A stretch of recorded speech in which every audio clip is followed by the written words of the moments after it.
दामन खाली है। मुझे याद है कि 1997 में जब मैंने पहली दफ़ा हुकूमत की जिम्मेदारी संभाली तो वो पाकिस्तान की 50वीं आज़ादी की सालगिरह थी और उस मौके पर मैंने हुकूमत में वज़ीर आज़म नवाज शरीफ साहब की क़यादत में पाकिस्तान की तरक्की के लिए विजन 2010 का मंसूबा बनाया कि हम 2010 तक कैसे एक मिडिल इनकम कंट्री बन सकते हैं। लेकिन 2 साल के बाद मार्शल लॉ लगा और मार्शल लॉ ने वो मंसूबा रद्दी की टोकरी में फेंक दिया और हम फिर अमेरिका की जंग में जुट गए, जो काम हम अपनी तारीख में हमेशा करते रहे हैं, और अमेरिका के हिस्से का बारूद उनके हिस्से की दहशतगर्दी अपने हिस्से में डाल ली। फिर हुकूमत से निकलने के बाद दोबारा 2013 में मौका मिला कि हुकूमत की जिम्मेदारी संभाली, तो एक बार फिर उन ज़र्रों को जमा करके विजन 2025 को तश्कील दिया, जिसका मकसद ये था कि हम 2025 तक पाकिस्तान को पहली 25 मईशतों में शामिल कर लें। और जब हमने ये प्रोग्राम लॉन्च किया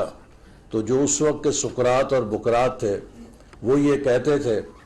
कि जिस मुल्क में 18 घंटे बिजली नहीं और हर रोज़ एक खुदकुश बम्बार फटता है, आप हमें टॉप 25 इकॉनमीज़ में शामिल होने की खुशखबरी सुना के अहमकों की जन्नत की बात क्यों कर रहे हैं। लेकिन फिर आपने देखा कि जिस तरह उस वक्त जनाब नवाज शरीफ साहब की क़यादत में हमने सब ने टीम के तौर पे मेहनत की, अल्लाह ताला ने सीपैक जैसा तोहफा हमें दिया, तो 2017 में प्राइस वाटर हाउस कूपर्स ने अपनी रिपोर्ट में ये बात लिखी कि अगर पाकिस्तान इसी रफ्तार से चलता रहा तो 2030 तक वो दुनिया की पहली 20 मईशतों में शामिल हो जाएगा। तो प्राइस वाटर हाउस कूपर का ये कहना कि 2030 तक Pakistan will be in the top 20 economies हमारे उस हदफ की वैलिडेशन था जो हमने 2025 तक टॉप 25 इकॉनमीज़ में शामिल होने की लिए तजवीज़ किया था। लेकिन फिर जब हुकूमत ने मेहनत की, हमने लोड शेडिंग का खात्मा किया, मुल्क में अमन किया, कनेक्टिविटी का जाल फैलाया, और जब पाकिस्तान की दुनिया में एक साख बहाल हुई और पूरी दुनिया पाकिस्तान की तरफ मुतवज्जे हो गई, 2017 में अमेरिका, यूरोप, जापान, मशरक़ वस्ता, हर मुल्क का सफ़ीर मुझसे आके एक ही सवाल करता था कि हमें ये बताइए कि हम सीपैक के तहत हमारे मुल्क की कंपनियां कैसे पाकिस्तान में दाखिल हो सकती हैं। सारी दुनिया ने ये समझ लिया कि पाकिस्तान को एक तरक्की का फार्मूला हाथ आ गया है, अब हम भी इनके साथ जुड़ जाएं। लेकिन फिर 2018 में हमें सुनामी के और तब्दीली के मिसाइल ने हिट किया, हमें हुकूमत से बाहर फेंक दिया गया और एक नई हुकूमत आ गई। हुकूमत की तब्दीली कुदरती हो या गैर फितरी हो, जमहूरी हो या इंजीनियरिंग से हो, वो एक खेल का हिस्सा है। लेकिन अगर हुकूमत की तब्दीली के साथ तमाम पॉलिसियाँ भी तब्दील हो जाएं और तमाम रास्ते भी तब्दील हो जाएं और मुल्क की सिमत भी तब्दील हो जाए, तो फिर वो एक ऐसा नुकसान होता है जो नाकाबिले तलाफ़ी होता है। जो नई हुकूमत आई उसने पिछली हुकूमत के हर काम को गलत साबित करना और पिछली हुकूमत की हर कामयाबी को नाकामी साबित करना अपना ईमान बना लिया, और उनकी तमाम तर तवज्जो इस पर थी कि हम कैसे साबित करें कि पिछले दौर में सिर्फ करप्शन हुई है, पिछले दौर में हर चीज़ गलत हुई है। और इस सोच के अंदर नतीजा ये हुआ कि वो बैनुल अक़वामी सरमायाकार जो पाकिस्तान की तरफ मुतवज्जे हो रहे थे, उस नेगेटिविटी की वजह से रफ्ता रफ्ता वो पीछे हटना शुरू हो गए। खुद मुल्क के अंदर उस इंतकामी माहौल ने ये हालात पैदा कर दिए कि कोई अफसर फैसला करने की जुर्रत से कासिर हो गया। 10 रुपए की फाइल पर भी कोई अफसर साइन करने के लिए तैयार नहीं था। लिहाजा हमारा पूरा इंतजामी ढांचा मफलूज हो गया। मंसूबे और पॉलिसियां फाइलों के अंदर घूमने लग गईं और उन पर अमल दरामद रुक गया। जिस मुल्क के अंदर फैसले ना हो, जिस मुल्क के अंदर इंतजामी मशीनरी जो है उसका बिल्कुल आप जो हौसला है या उसकी इनिशिएटिव को ख़त्म कर दें, तो फिर वो मुल्क दलदल में फंस जाता है। इसी तरह जो सरमायाकार हैं वो भी खौफजदा हो गए कि अगर हमने पैसा निकाला तो पता नहीं हमें क्या पूछे जाएंगे सवाल, हमारी कैसी पड़ताल होगी, तो बेहतर है पैसा या बाहर ले जाओ या उसे ज़ेरे ज़मीन कर दो। तो 4 सालों में ज़्यादातर वक्त पाकिस्तान में बेयकीनी में ज़ाया हुआ,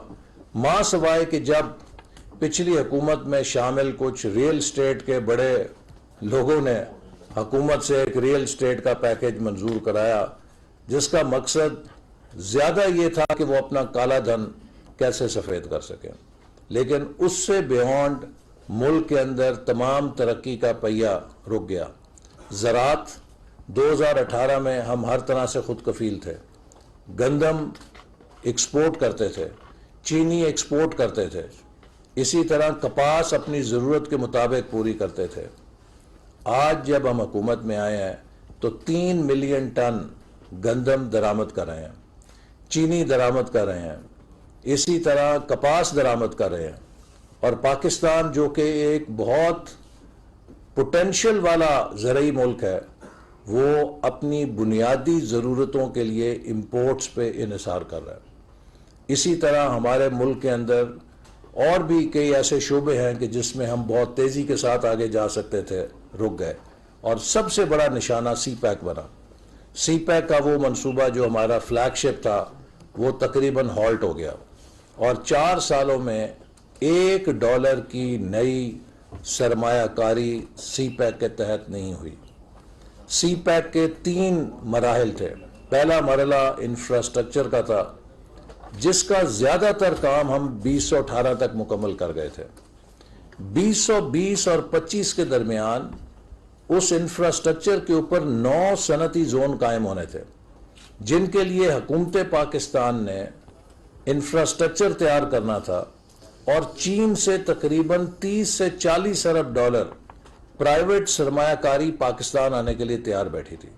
कि ये 9 इकोनॉमिक जोन 2020 तक तैयार होंगे और इसके अंदर रीलोकेशन होगी चाइनीज इंडस्ट्री की। लेकिन ये बात जान के मुझे भी दुख हुआ और आप भी परेशान होंगे कि पिछली हुकूमत ने 2 सालों में उन इकोनॉमिक जोन्स में जो 2020 तक तैयार होने थे क्या कारकर्दगी दिखानी थी, बल्कि 2022 तक एक भी इकोनॉमिक जोन मुकम्मल तौर पे तैयार नहीं हो सका और 5 पर तो सिरे से काम ही नहीं शुरू हुआ। तो लिहाजा जो बैनुल अक़वामी सरमायाकार है वो किसी मुल्क का सालों साल इंतज़ार नहीं करता। उसके पीछे तो सारी दुनिया पड़ी होती है कि वियतनाम आ जाओ, कंबोडिया आ जाओ, लाओस आ जाओ, बांग्लादेश आ जाओ, सोमालिया आ जाओ, हर मुल्क आज ऑफर कर रहा है, इथियोपिया आ जाओ, किसी जगह चले जाओ और हर मुल्क उसके लिए बेहतरीन मराद पेशकश कर रहा है। तो वो सालों साल इंतज़ार नहीं करता। नतीजा ये है कि हमने उस इंडस्ट्रियल कोऑपरेशन की विंडो को खो दिया जो 2020 में चीन ने हमारे लिए खोली थी और अब हम उस खिड़की को दोबारा खोलने की कोशिश कर रहे हैं और उन स्पेशल इकोनॉमिक जोन्स की तैयारी के लिए वसाइल फराम कर रहे हैं ताकि जल्द अज जल्द उन्हें मुकम्मल किया जाए और हम चीन से इंडस्ट्रियल ट्रांसफ़र ऑफ टेक्नोलॉजी और इन्वेस्टमेंट उसको दोबारा इस मुल्क की तरफ मुतवज्जे करें और हम ताकि इंडस्ट्रियलाइजेशन की तरफ जा सकें। इसी इंडस्ट्रियल जोन के तहत एक इकोनॉमिक जोन इस्लामाबाद में बनना था जो कि वफाकी हुकूमत ने खुद बनाना था, लेकिन 4 सालों में उसके ऊपर कोई काम नहीं हो सका और अब हमने उसके लिए पैसे मुख्तस किए हैं और CDA ने 1000 एकड़ जगह रवात की तरफ उसके लिए निशानदेही की है तो हम उम्मीद करते हैं कि इस साल में उस पर हम काम शुरू करेंगे और तेज़ी से उसको आगे बढ़ाएंगे।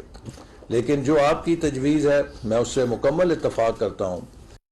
मैंने भी ये बात इन्हें बोर्ड ऑफ इन्वेस्टमेंट को कही थी, लेकिन उनकी दलील ये थी कि ये CDA अब जगह निशानदेही कर चुका है और इस्लामाबाद में और हमें जगह इस मुनासिब निर्ख पर नहीं मिल सकती, क्योंकि जो अब दुनिया में इकोनॉमिक जोन का तस्वर है या इंडस्ट्रियल जोन का तस्वर है वो सिर्फ कारखानों पर मबनी नहीं है। वफाकी वज़ीर मनसूबाबंदी एहसन इकबाल